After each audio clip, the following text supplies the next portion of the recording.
Segment में सदीक आज की बड़ी खबरें। देखिए बड़ी खबर तो इस वक्त दो हैं, एक पीडीएम के महाज पर है और एक जहांगीर तरीन साहब और अली जफर साहब का मामला है। ठीक है, पहले बात कर लेते हैं शहबाज शरीफ साहब के मामले पर। शहबाज शरीफ साहब का जो मामला है, आपको पता है कि वो हमेशा मफाहमत की कोशिश करते हैं और वो इदारों के साथ भी बना कर रखना चाहते हैं और अब वो पीपल्स पार्टी को भी अपने साथ मिलाना चाहते हैं, एएनपी को भी मिलाना चाहते हैं और पीडीएम में इन दोनों जमातों को वापस लाना चाहते हैं। इसके लिए उन्होंने एक कोशिश की। पहले उन्होंने एक इशाइया रखा, उस इशाइये में अब ये नहीं मालूम कि मरीम साहबा को बुलाया गया और वो नहीं गई या उनको बुलाया नहीं गया, लेकिन ये ज़रूर है कि शहबाज शरीफ साहब ने वो जो इशाइया किया उसमें बहरहाल पीपल्स पार्टी का वफद शामिल हुआ और उसके बाद ये तासुर सामने आने लग गया कि शहबाज शरीफ अब पीडीएम में पीपल्स पार्टी को और एएनपी को वापस ले आएंगे।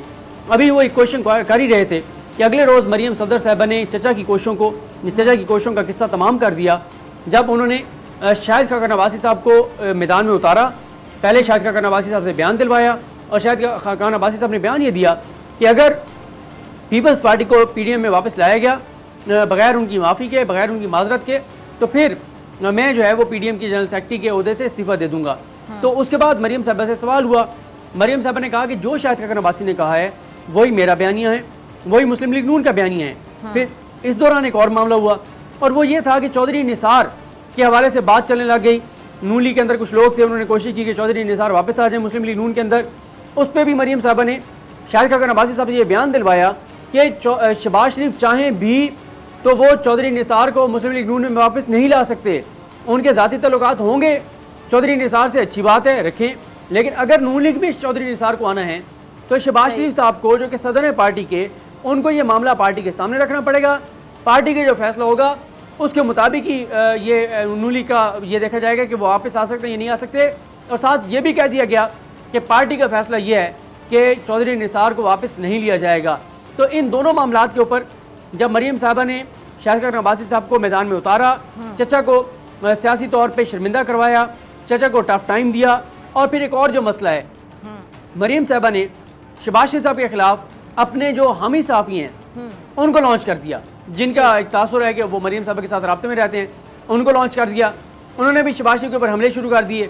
इस दौरान अब शहबाज शरीफ ने नवाज शरीफ को ये वाज़ेह पैगाम दिया है कि अगर मरीम साहबा ने ये चीज़ें ना रोकी, अगर उन्होंने जो वो सियासी तौर पे कोशिश कर रहे हैं कि अपोजिशन को मुतहद करें, अगर ये आगे ना बढ़ने दिया मरीम साहबा ने, तो इसकी नून लीग को भारी कीमत अदा करनी पड़ेगी। शहबाज शरीफ साहब ये समझते हैं कि 2023 के इलेक्शन में जो मरीम का बयानिया है, जो नवाज शरीफ का बयानिया है, अगर उस बयानी के साथ हम गए, हमने इलेक्शन लड़ा, हमने फ़ौज के खिलाफ तकरीरें की, फ़ौज के खिलाफ हमने बयानी अपनाया, इस्टेब्लिशमेंट के खिलाफ बयानी अपनाया, तो वो ये समझते हैं कि हम इसकी भारी कीमत अवाम के रद्दअमल की सूरत में चुकाएंगे कि पाकिस्तान के अवाम पाकिस्तान की फ़ौज के खिलाफ की गई साजिशों को किसी तौर पर बर्दाश्त नहीं करते और फ़ौज को कमज़ोर करने की जो भी कोशिश करता है पाकिस्तान की अवाम उसको मुस्तरद कर देते हैं। तो ये है शहबाज शरीफ साहब का मामला और वो कोशिशें आप देखते हैं आगे कैसे बढ़ाते हैं। लेकिन मरीम साहबा ने तो अपना वज़न जो है वो शाहिद खाका नवासी साहब के पलड़े में डाल दिया है। और आपको याद होगा जब नवाज शरीफ नाइल हुए थे, उस वक्त भी शहबाज शरीफ आराम से वज़ीर-ए-आज़म बन सकते थे, तादाद पूरी थी। उस वक्त भी मरीम साहबा ने अपने चचा को वज़ीर-ए-आज़म नहीं बनने दिया था और शाहिद खाका नवासी साहब को वज़ीर-ए-आज़म बनाया गया था। अब पंजाब में जो पीपल्स पार्टी कहती है कि ना उस चेंज लाया जाए, उसका मरीम साहबा कहती हैं कि उसके बेनिफिशियरी तो होंगे हमजा शहबाज, तो वो हमजा को नहीं बनाना चाहती वज़ीर आला पंजाब, तो इसलिए वो कहती हैं कि हम इन उस चेंज की तरफ नहीं जाएंगे। अब आ जाए दूसरा मामला, ये बड़ी एक इस वक्त जो है वो दोनों तरफ से मामला चल रहे हैं।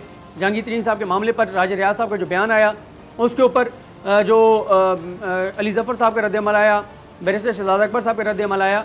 तो बहरहाल ज़रा यही बताते हैं कि जहांगीर तरीन साहब को बड़े रिलायबल उनके जो ज़राए हैं पार्टी के अंदर, उन्होंने ये बताया कि अली जफ़र की जो रिपोर्ट थी उसमें जहांगीर तरीन साहब को क्लीन चिट दे दी गई।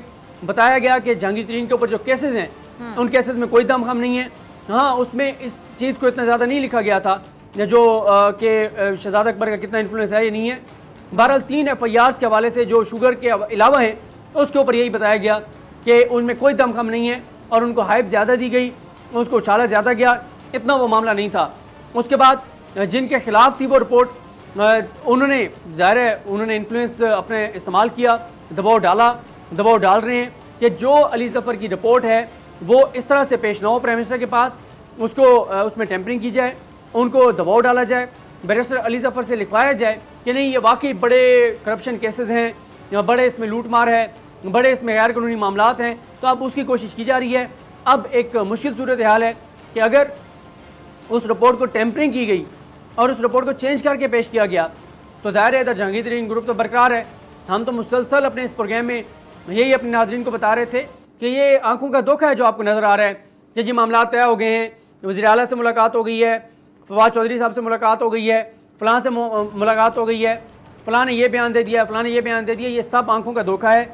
हकीकत यह है कि जहांगीर तरीन ग्रुप जो है वो मौजूद है, मौजूद रहेगा, बरकरार रहेगा और 2023 के इलेक्शन में ये बड़ी पार्टी में तब्दील होकर और उस पार्टी के एक ही निशान के ऊपर ये इलेक्शन भी लड़ सकते हैं। और इसमें आप देखेंगे कि इसमें इजाफा होगा, इसमें कमी नहीं आएगी। उसकी वजह यह है कि बहुत सारे और MPs जो नाराज़ हैं वो भी, MNAs जो नाराज़ हैं वो भी, और अब तो MNAs MPs ये कहना शुरू हो गए हैं कि अगर आप जहांगीर तरीन ग्रुप में जाएंगे तो आपके साथ रब्ते भी शुरू हो जाएंगे, आपको इज्जत भी देना शुरू कर दी जाएगी, आपको फंड्स भी ऑफर करने शुरू कर दिए जाएंगे, ब्यूरोक्रेसी भी आपकी बात सुनने लग जाएगी। और अगर आप इसी तरह रहेंगे तो कोई आपकी बात नहीं सुनेगा और गैर मुंतखब अफराद का इन्फ्लुएंस रहेगा। गैर मुंतखब अफराद जो चाहेंगे वो हुकूमत से करवाते रहेंगे। गैर मुंतखब अफराद जिस तरह की रिपोर्टें चाहेंगे मुख्तलिफ जगहों से तैयार करवा के और प्राइम मिनिस्टर के सामने रखते रहेंगे। तो जहांगीर तरीन ग्रुप के मामला जो हैं वो अगर टेम्पर्ड रिपोर्ट पेश की गई, अगर उसको तब्दील अली जफर साहब ने कर दिया तो फिर ये मामला दोबारा जो है वो तहरीक इंसाफ के लिए बहुत पेचीदा होने जा रहे हैं। ठीक है सदीक जान, बहुत शुक्रिया आपकी बड़ी के तज्जिए के। सब्सक्राइब करें और बेल दबाएं ताकि कोई खबर रह न जाए।